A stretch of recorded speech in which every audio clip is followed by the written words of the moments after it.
All right, let's dive right in. Today, we're tackling a piece of history that, honestly, doesn't get talked about nearly enough. We're using Hakeem Addy's incredible book, The History of African and Caribbean Communities in Britain, as our guide.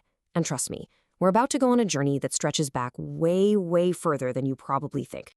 So I want to start by asking you a question. When you think of Black British history, when does it actually begin? Seriously, think about it. Because the answer, well, it might just flip everything you thought you knew about Britain's past on its head. Now, for most of us, right, the story probably starts in 1948. We all know about the Empire Windrush, that famous ship that brought people from the Caribbean to help rebuild Britain after the war. And look, that moment is absolutely massive. But it's often treated like it's page one, chapter one, the very beginning. But here's the thing. It's not the beginning. Not even close. It's more like a really important chapter somewhere in the middle of a massive epic book. The real story, it doesn't start in the 1900s.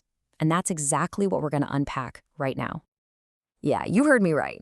We're not just going back a few decades, we're jumping back nearly 2,000 years.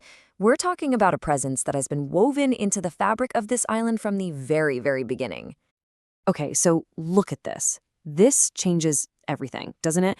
We're throwing out that single dot on the map in 1948. Instead, what we see is this long, unbroken line. We're talking about African soldiers when the Romans were here, Black Tudors in the 1500s, people fighting for their rights centuries before the Windrush was even a thing. Let's make this feel real for a second. Let's go all the way back to the Roman Empire. Can you picture it? African soldiers part of the Roman legions stationed right here in Britain. And get this, the Roman emperor himself, Septimius Severus, born in what's now Libya, actually died in York in the year 211. I mean, this isn't recent history, this is ancient history. Okay, let's fast forward a bit to the 1500s. The story just keeps going. The Tudor period, right? We think of Henry VIII, Elizabeth I, but there was a whole community of what historians now call Black Tudors living and working in Britain. And when guys like Sir Francis Drake were off exploring the globe, you better believe African sailors and experts were on those ships, making it all happen. But you know, this history isn't just about people being present. It's about the impact they had. So let's zoom in a little and talk about some of the incredible individuals who didn't just live in Britain. They actively helped build it. Wow, look at this lineup. Just a quick snapshot gives you a writer who changed the world's mind on slavery, a trailblazing poet, a political activist fighting for everyone's right to vote, and a cricket legend who became a lord. We're talking 4 people, 4 different centuries, and one heck of a legacy. Let's get to know them. First up, Oluda Equiano. In the 1700s, he did something extraordinary. He published his autobiography. And this wasn't just any story. It was his harrowing, first-hand account of being kidnapped from his home in Africa and forced into slavery. The book became a sensation, a total bestseller. For the first time, the British public couldn't look away from the true horror of the slave trade. It was a game changer for the abolitionist movement. And right around the same time, you have the amazing Phyllis Wheatley. Her story is just incredible. She was also stolen from Africa, enslaved as a little girl, but she learned to read and write. And in 1773, she published her first book of poetry. This was a monumental achievement. Her words were a powerful counterpunch to all the racist ideas of the time, proving that talent and intelligence have no color. Let's jump to the 1800s. Meet William Cuffay. He was a major leader in the Chartist movement, which was this huge push for social justice. And what's so important about his story is that he was fighting for everyone. This wasn't just about race, it was about class. He was on the front lines campaigning for the right of all working-class people to get the vote. And that brings us to the 20th century and the legend Leary Constantine. On the one hand, he was a cricket superstar, a household name, but he didn't just stay on the pitch. He used his fame as a megaphone to fight racism, even taking his battles to court. His impact was so immense that he broke one of the biggest barriers of all, becoming the very first Black person to be appointed a lord and sit in Parliament. So you see, these incredible people, they tell a story of profound contribution. But their lives?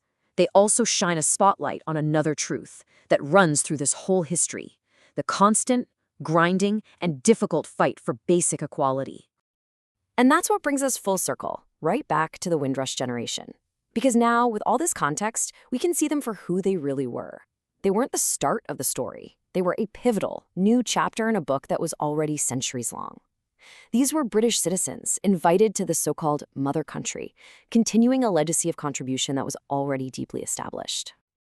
But let's be real, that contribution was often met with hostility. This history isn't all achievements and celebrations. It's also about the hard truths. Britain's deep central role in the transatlantic slave trade, the ugly racism that the Windrush Generation and others faced when they arrived, and the fight for true fairness and justice that's still happening today. It's a story of incredible resilience against some really tough odds. So you might be thinking, okay, why does all this matter so much? Well, it matters because you can't really understand Britain today, or even think about where it's going, without understanding this full, complex, and often hidden past. Look, if there are 4 things to take away from all this, it's these. 1. This connection between Britain, Africa, and the Caribbean isn't new, it's ancient. 2. The contributions of these communities weren't just nice extras, they were essential to building the country. 3. The fight for justice has been a long, hard road, and it's not over. And 4. The resilience and strength shown through it all is just powerful. When you put it all together, the big picture is clear. Diversity in Britain isn't some new thing. It's been part of the island's DNA for thousands of years. This isn't a separate history that you can just put in a box labeled Black history. It is British history, through and through.